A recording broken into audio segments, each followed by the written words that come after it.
Good day.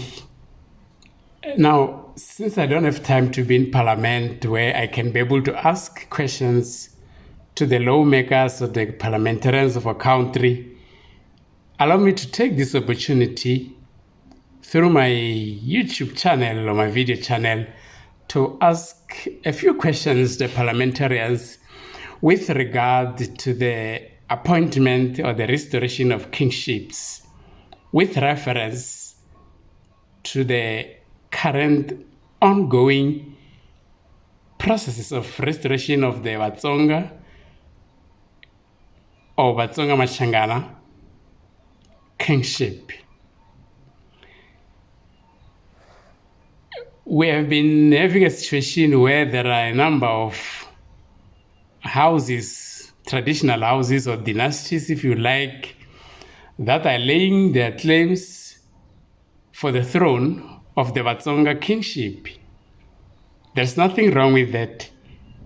Any family or any dynasty that thinks is entitled to claim for the kingship is free to do so, because South Africa is a land of opportunities. It's a land of equal rights, equal opportunities, where everyone is allowed to exercise his right as a person or as a group, as a family, as a dynasty, or whatever. Against this background, allow me to call into question or into our attention the fact that we have got in other tribes or in other nationalities within the South African society houses that are in the kingship throne for their particular people. For example, in Vavenda, we've got King Kennedy Chibase Ramabulana. The Vavenda have got one king, as an example. We'll go to the Amazulu, we've got King Gudulu Zelitini. So the Amazulu have got one king also. Go to the Amakhosa, we've got two kings. I'm not going to that. I'm not going to how other nationalities got one king, how others got two kings, or blah, blah, blah. My point is that all these dynasties that have had themselves being appointed as kings or kingships have attained that position through legislative processes that are channeled and governed by the Constitution and the acts that are empowered by the Constitution. And we remember that since the placement of the new democratic government in 1994, we've had the enactment of the Traditional Leadership and Governance Framework Act, which is the one that is being used for the purposes of the installation or appointment of kingships. Fast forward, today, because the Vatsonga people are not finding it easy to have common ground to agree, we've come to a situation where a tender has been issued out by the government. Unless I'm misinformed, for which allow me to apologize beforehand, but as I speak now, there's a tender that has been issued out, as I've noted or observed through the media. There is a tender that's been issued out, and the terms of reference for the tender or the contract is to adjudicate on the appointment of the kingship. Now my question is, does the Constitution provide for the use of tenders? when we are dealing with the questions of kingships. If that's the case, thanks for the information. That empowers all of us. After all, it will mean that that is based on our constitution as South Africans, and it might also mean that I'm lagging behind in terms of information. I'm not empowering myself enough by looking at various avenues of information. But as far as I remember, there have been problems before pertaining to the question of kinship. And I've never had a situation where the problems of kinship, because kinship is part of traditional leadership, I've never had a situation where a tender process has been used to adjudicate on the process of traditional leadership. This is the first time.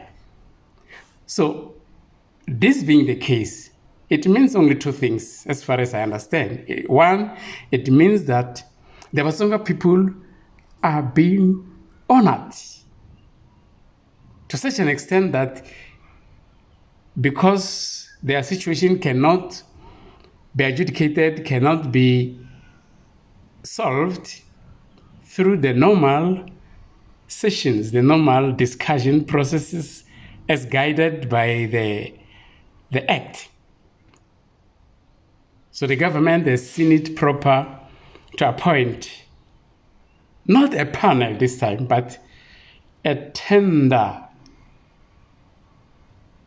a contractor. So it's either the Vatsonga people are being honored or the Vatsonga people are being undermined. I don't know how to choose because I don't know what's happening, but it's one of the two situations. It's either the Vatsonga people are being honored or they're being dishonored.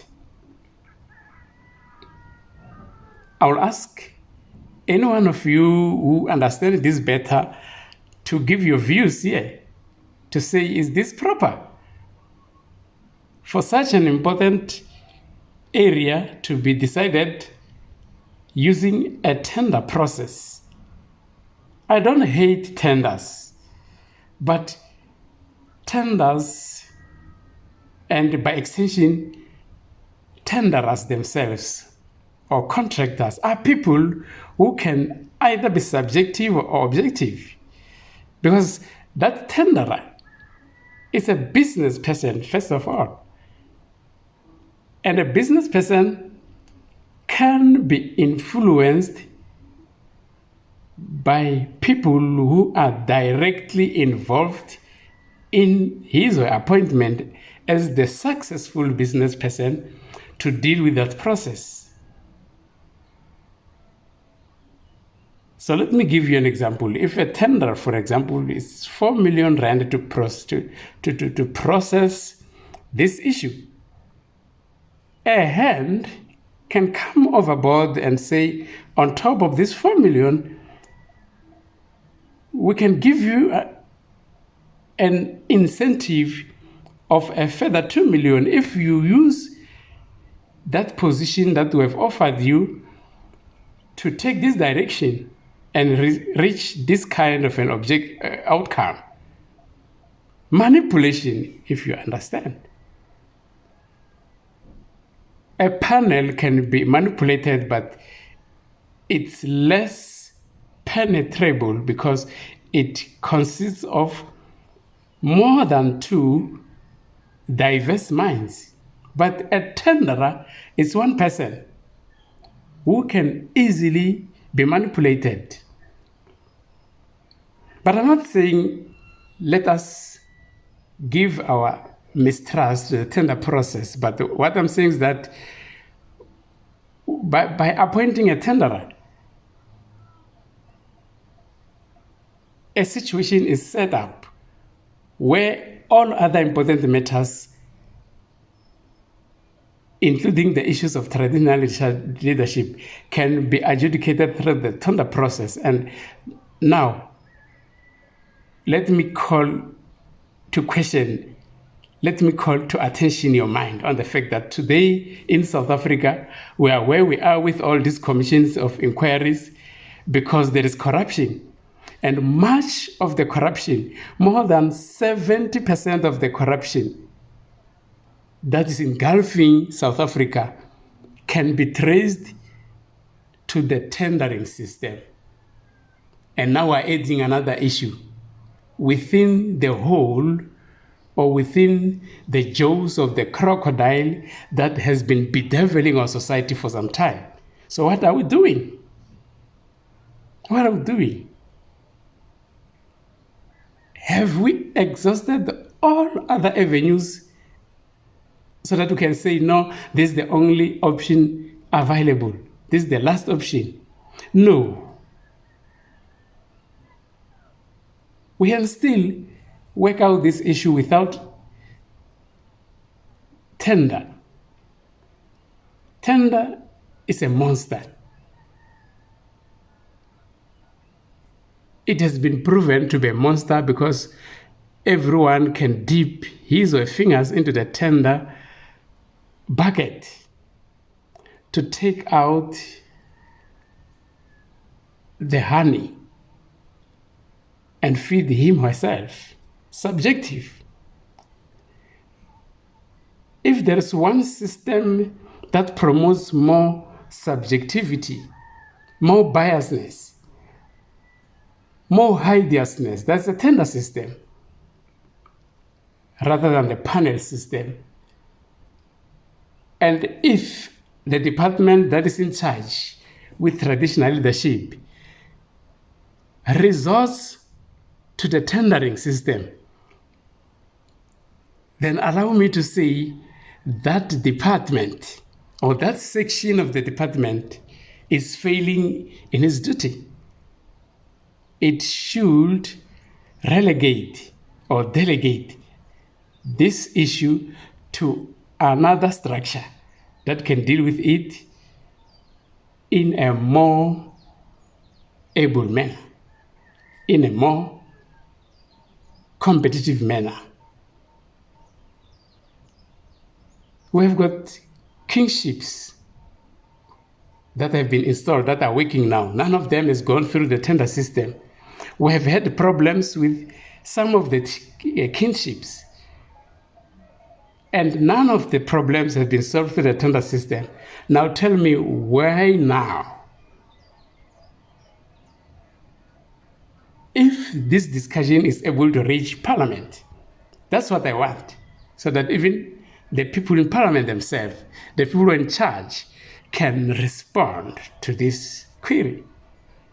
And who knows, you can convince me and I'll begin to follow suit and support what is happening. But if I'm not convinced, nothing as I am, then I'll stick to my guns that someone is failing in his duty and is unleashing this dirty, this corrupt system to the detriment of the Vatsonga people. Vatsonga have got the rights in South Africa just like all other people. They can't be treated less than other people. Thank you. Have a good day.